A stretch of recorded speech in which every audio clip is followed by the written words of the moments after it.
예수님께서 십자가에 달리시기 전에 제자들과 같이 유월절 만찬을 나누기 원하셨습니다. 그걸 우리는 최후의 만찬이다 그렇게 말하죠. 이 최후의 만찬은 오늘날 우리들이 절기 때마다 시행하는 성찬식의 시작입니다. 최후의 만찬 사건은 오늘날 교회에서 거행하는 성찬식의 시작이라고 볼 수 있습니다. 과연 주님이 이 성찬식을 거행하면서 우리에게 뭘 말씀하고 있을까? 뭘 가르쳐 주시려고 했을까? 하는 것을 같이 생각해 보려고 합니다. 오늘 보면 19절 하반에 보면 너희가 이를 행하여 나를 기념하라. 그런 말씀이 나오죠. 기념하라. In remembrance of me. 그랬습니다. remembrance라는 말, 기념이라는 말 무슨 뜻이냐? 잊지 않고 마음에 새겨라 그런 말입니다. 나를 기념하라. 예수를 잊지 않고 마음에 새겨라 그런 뜻이에요. 그래서 오늘 주보에 보면 설교 제목이 예수를 기억하라. 최후의 만찬 자리에서 떡과 잔을 나누면서 주님이 주시고자 하는 메시지는 나를 기억하라. 이제 나는 십자가에 못 박혀 죽을 텐데 내가 떠나고 없더라도 너희들 나를 기억해라. 그렇게 당부하기 위해서 이 최후의 만찬을 가졌다고 볼 수 있습니다. 도대체 우리가 최후의 만찬을 행하고 또 특히 교회에서 성찬식을 행할 때마다 무엇을 기억해야 될까? 좀 몇 가지 구체적으로 생각해 보려고 합니다. 첫째는 유월절 어린 양처럼 우리 죄를 위해 돌아가신 예수님을 기억하라. 그런 말입니다. 나의 죄를 위해 죄 없는 예수님이 십자가에 돌아가신 그 사건을 기억해라. 그렇게 말씀하는 것입니다. 여기 유월절이라는 말이 나오는데 여러분 유월절이 뭔지 아시죠? 유월절은 이스라엘 백성들이 애굽에서 노예 생활을 하고 있었는데 그 노예 생활 속에서 그들을 구원해낸 사건, 그것을 기념하기 위해 지키는 절기가 유월절입니다. 우리가 창세기에 보게 되면 이스라엘 백성들이 기근이 들어서 애굽으로 피신을 가게 되지 않습니까? 처음에는 노예가 아니었습니다. 처음에는 그래도 사람답게 살았는데 세월이 흐르면서 그들은 이제 애굽의 노예가 되고 맙니다. 그래서 모든 굳은 일, 힘든 일, 괴로운 일들은 이스라엘 백성이 다 해야 했습니다. 그래서 그 백성들이 그곳에서 하나님 앞에 막 호소했습니다. 하나님, 우리 좀 살려주세요. 하나님, 우리 좀 이 노예 생활에서 벗어나게 해주세요. 호소했더니 하나님이 모세라는 지도자를 세워서 그들을 애굽에서 건져내기를 원하셨습니다. 우리가 성경에서 봤듯이 애굽 왕 바로가 얼마나 완악합니까? 또 애굽 사람들이 자기들이 편안했잖아요. 모든 힘든 일은 다 이스라엘 백성들이 했으니까 너무 편하고 좋으니까 절대 그들을 놓아주려고 하지 않습니다.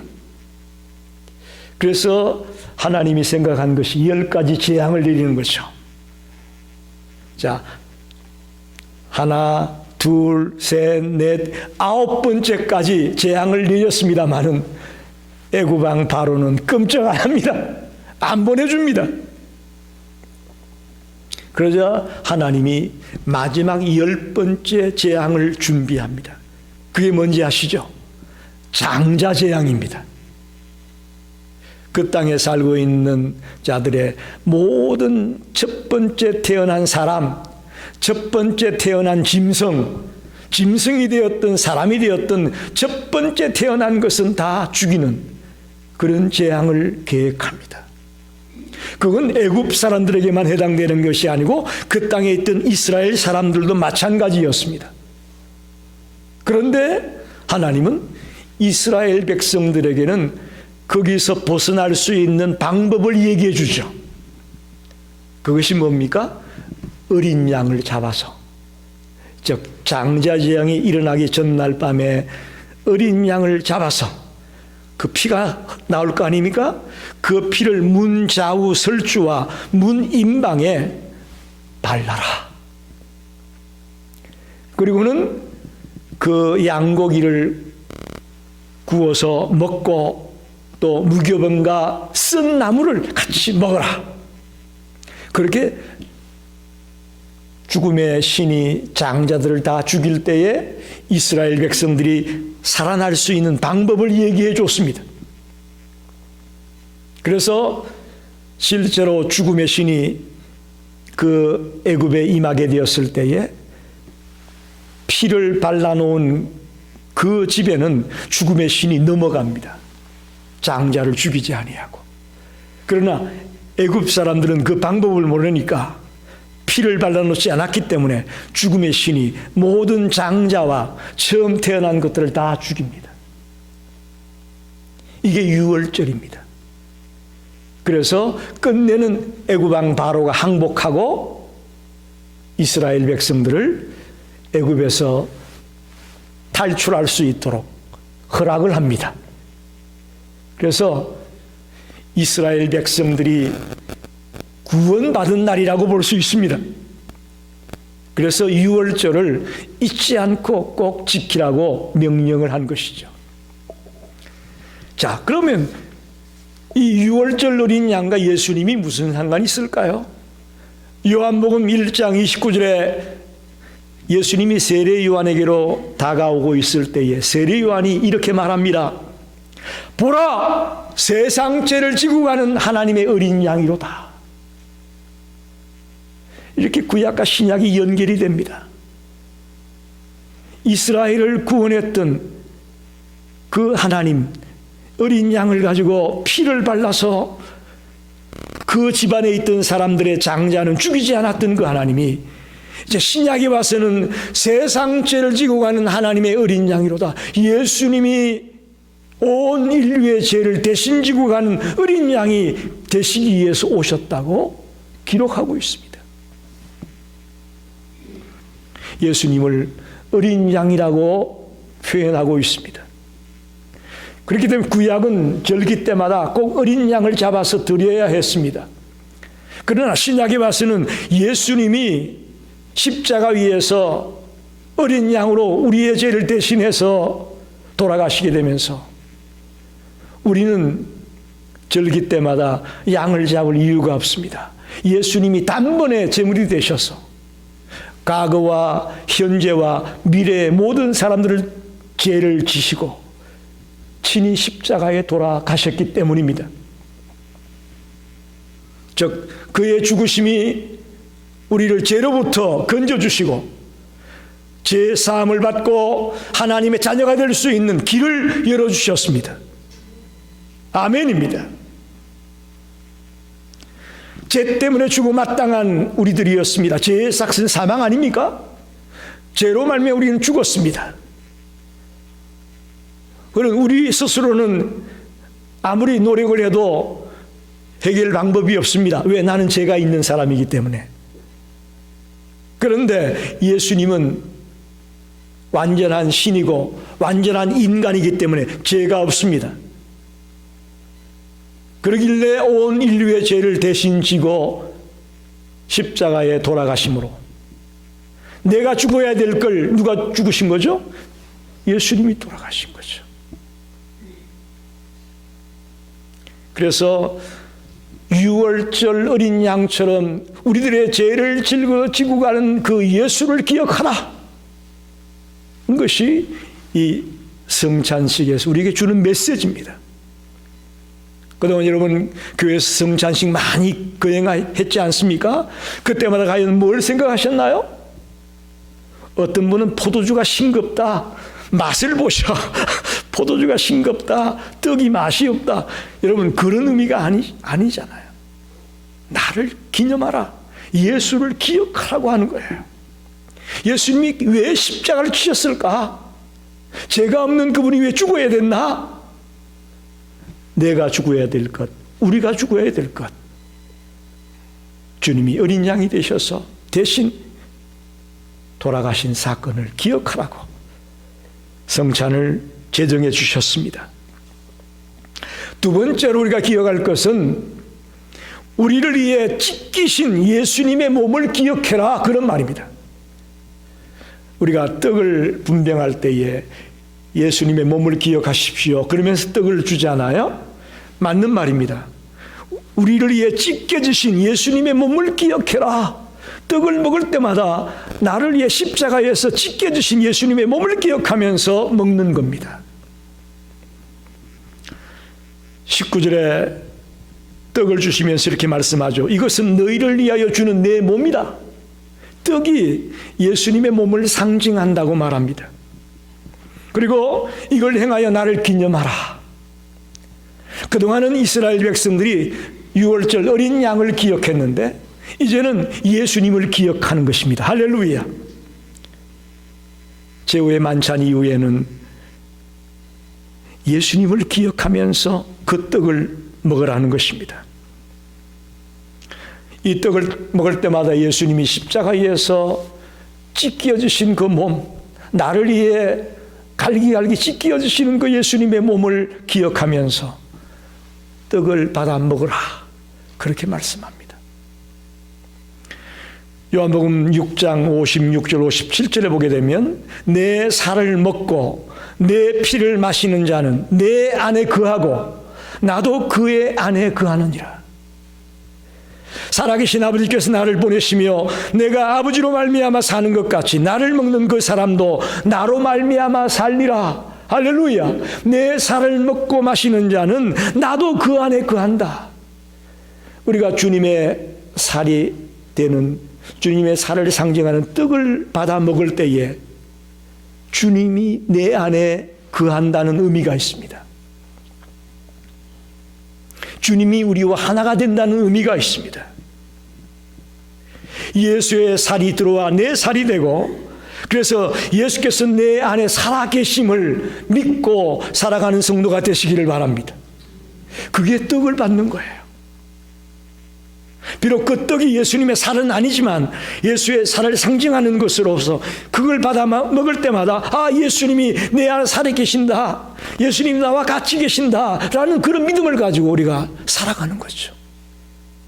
얼마나 놀라운 진리입니까? 얼마나 든든합니까? 이 세상 어디를 가더라도 여러분 혼자 가는 것이 아닙니다. 여러분 안에 주님이 같이 동행하고 계시는 겁니다. 그래서 우리는 이 성찬을 행할 때마다 나를 위해 찢겨지신 주님의 몸을 기억하면서 이제 그 떡을 받아 먹음으로 주님과 내가 하나가 되고 주님이 내 안에 계시구나, 주님이 내 안에 살아계신다라는 그런 믿음과 확신을 가지고 살아가는 성도가 되기를 바랍니다. 그래서 우리는 성찬 때마다 이 떡을 받아 먹으면서 이제 주님이 내 안에 계시고 주님이 나와 동행하신다라는 그런 뜨거운 믿음이 생겨지시기를 간절히 소망합니다. 마지막으로 우리를 정결케 하는 예수님의 피를 기억하라는 것입니다. 왜 떡과 포도주를 나누어 주면서 이런 예식을 만들었을까? 우리를 정결케 하는 예수님의 피라는 것을 기억하라, 그런 말입니다. 여러분 저를 보세요. 다른 종교에는 이 피라는 얘기를 잘 안 합니다. 그런데 유독 우리 기독교에는 성경을 읽어보면 피라는 말이 자주 나옵니다. 의사들에게 인간이 살아있게 하는 가장 중요한 요소가 무엇입니까? 라고 물었어요. 여러분 한번 생각해 보세요. 우리 사람이 이렇게 살아있다고 하는데 움직이고 생각도 하고 먹고 하는 이런 인간이 살아있다고 하는데 가장 중요한 것이 우리 몸 안에 무엇일까? 의사들에게 물었어요. 그랬더니 의사들이 하는 말이 심장이 제일 중요하다. 여기 숨을 쉬어야 사니까. 뇌가 중요하다. 뇌가 없으면 사람이 어떻게 사냐. 폐가 중요하다. 이게 폐가 있어서 우리가 살 수 있다. 간이 중요하다. 뭐 별의별 대답이 다 나왔습니다. 그때 한 크리스찬 의사가 손을 들고 의견을 말합니다. 여러분이 말한 거 다 맞습니다. 우리 몸에 중요하지 않은 장기가 어디 있습니까? 다 중요하죠. 그러나 제가 생각하기는 우리 몸이 살아있는 이유는 피 때문입니다. 그랬어요. 피 때문입니다. 그러면서 이 크리스찬 의사가 내놓은 근거가 뭐냐? 레위기 17장 11절 말씀을 내놨어요. 레위기 17장 11절에 육체의 생명은 피에 있습니다. 할렐루야. 성경에서 말하고 있어요. 우리가 살아있는 게 뭐 때문에 살아있느냐? 피 때문에 살아있다는 거예요.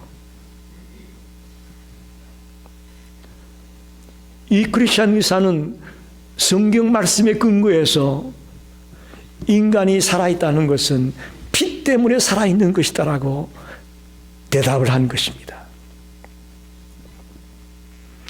굉장히 중요한 진리가 이 속에 있습니다.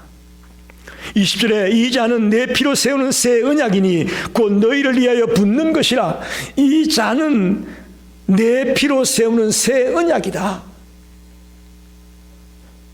예수님의 피가 이스라엘 백성들이 애굽에서 장자가 죽고 끝이 죽을 수밖에 없었잖아요. 그러나 그 어린 양의 피가 발라져 있으므로 그 집은 패스오버 넘어갔어요. 죽음의 신이 그 집의 장자는 손을 안 대고 그냥 넘어갔다고요.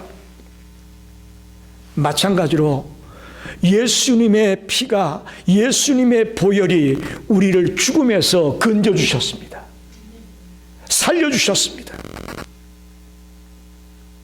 그야말로 패스오버입니다. 죽음의 신이 우리를 엄습하지 못하도록 넘어가게 하는 그런 중요한 요소가 예수의 보혈입니다. 예수님의 피를 특별히 보혈이라고 하는 이유는 우리의 죄를 구속하기 위해서 십자가에 못 박혀 가시면서 흘리신 피이기 때문에 보혈이라고 하는 거예요. 사랑하는 성도 여러분, 성찬을 먹고 마실 때에, 특별히 포도주를 마실 때에 나를 정결케 하기 위한 예수님의 피라는 것을 꼭 명심하고 그 잔을 대하게 되시기를 바랍니다. 유월절 하나님이 어린 양의 피로 이스라엘을 살렸다면 유월절에는 오늘날은 예수님의 피로 저와 여러분을 살리고 있음을 믿습니다. 예수님의 피로. 그래서 저와 여러분이 하나님의 자녀가 될 수 있고 영생을 누리는 백성이 될 수 있음을 믿습니다. 말씀을 정리합니다. 평생을 서로 미워하고 다투며 살아온 노부부가 있습니다. 그들은 여러 번 이혼하려고 하다가 이혼을 아직은 안 했습니다. 서로 대화도 안 하고 심지어는 밥도 같이 안 먹는 그런 생활을 했습니다. 그런데 정말 놀랍게도 이 두 부부가 동시에 치매가 걸렸어요. 동시에 치매가 걸렸어요. 이건 굉장히 근거가 있습니다. 사람이 혼자 살고 말도 안 하고 이렇게 되면요, 치매가 빨리 온다 그러죠. 이 두 부부가 부부는 부부인데 서로 말도 안 하고 밥도 같이 안 먹고 하다 보니까 동시에 두 사람이 치매가 왔어요. 그래서 자식들이 고민을 하다가 이 엄마 아빠가 서로 너무 미워하니까 널싱홈에 보냈는데 서로 다른 널싱홈에 보냈어요. 다른 널싱홈에 보냈어요.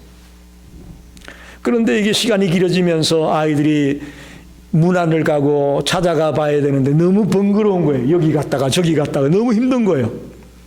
그래서 살 수 없이 다시 같은 널싱홈으로 두 분을 모셨어. 그랬더니 이 남편이 아내를 위해서 얼마나 지극정성으로 섬기기 시작하는지, 뭐 좋은 거 맛있는 거 있으면 다 아내를 갖다 주고 씻겨주고 심지어는 대소변까지도 남편이 갈아주고 그랬습니다. 그 남편의 지극정성 때문이었는지 놀랍게도 아내의 치매가 고쳐졌습니다. 남편은 모르겠어요. 그런데 아내의 치매는 고쳐졌어요. 그래서 아이들이 너무너무 놀래가지고 엄마에게 얘기하는 거예요. 엄마, 아빠가 이렇게 지극정성으로 어머니를 사랑하고 섬겼어. 그래서 먹을 것도 챙겨주고 뭐 씻겨주고 그렇게 최선을 다해서 엄마가 이렇게 치매에서 나은 거야. 그런데도 놀랍게도 이 아내는 남편을 쳐다보지도 않습니다. 눈길도 안 줍니다. 심지어 물 한 잔도 안 떠줍니다. 자, 이렇게 되니까 자식들이 의사를 찾아갔습니다. 선생님, 도대체 어떻게 된 겁니까? 왜 이렇게 관계가 악화되고 더 안타깝습니까? 물었어요. 그러자 의사가 한참을 생각하더니 하는 대답을 보십시오. 아버지가 어머니에게 잘하는 건 정신이 없기 때문이고 어머니가 아버지에게 못하는 건 정신이 들었기 때문이야. 맞는 말입니다, 여러분. 제정신으로는 희생적인 사랑을, 헌신적인 사랑을 할 수 없다는 거예요. 눈이 멀어야 이런 아버지와 같은 사랑이 가능합니다. 제정신 가지고는 그런 사랑을 할 수 없다는 거죠. 여러분, 예수님이 저와 여러분을 위해 십자가에서 물과 피를 쏟으시고 자기의 모든 것을 쏟아내며 가실 수 있었던 것, 그야말로 제정신이 아닌 그런 헌신과 사랑의 모습을 보여주신 것, 여러분 이걸 여러분이 기억하셔야 됩니다. 그분이 우리가 깨끗하기 때문에 우리 살려줬어요? 우리 허물 다 알아요. 우리가 얼마나 불충성하고 또 교활하고 간사하고 못됐는지 주님 다 아세요. 그런데 왜 우리를 위해 십자가에서 돌아가셨을까요? 정말 모든 것을 아낌없이 내어주는 그 사랑이었기에 그 일이 가능했다고 봅니다. 한마디로 말하면 눈먼 사람인 척, 알아도 모른 척 하시면서 그 어리석고 미련하고 못난 나를 깨안고 사랑하고 용서해 주시는 주님의 사랑을 우리는 잊지 말아야 될 것입니다. 교만하면 안 됩니다. 내가 뭐 잘나서 남들보다 먼저 예수 믿고 목사가 되고 근사가 되고 집사가 된 거 아니에요? 주님 다 아세요. 다 알지만 눈을 가리시고 그런 어리석고 미련한 우리를 조건 없이 깨안고 사랑해주고 품어주고 있음을 우리는 발견합니다. 사랑하는 성도 여러분, 성찬 때마다 꼭 기억하십시오. 세상 죄를 지고 십자가에 못 박히신 그 하나님의 어린 양 예수님을 기억하면서 성찬을 대하기 바랍니다. 우리를 위해 찢기어 주신 예수님의 몸을 기억하면서 떡을 받으시기 바랍니다.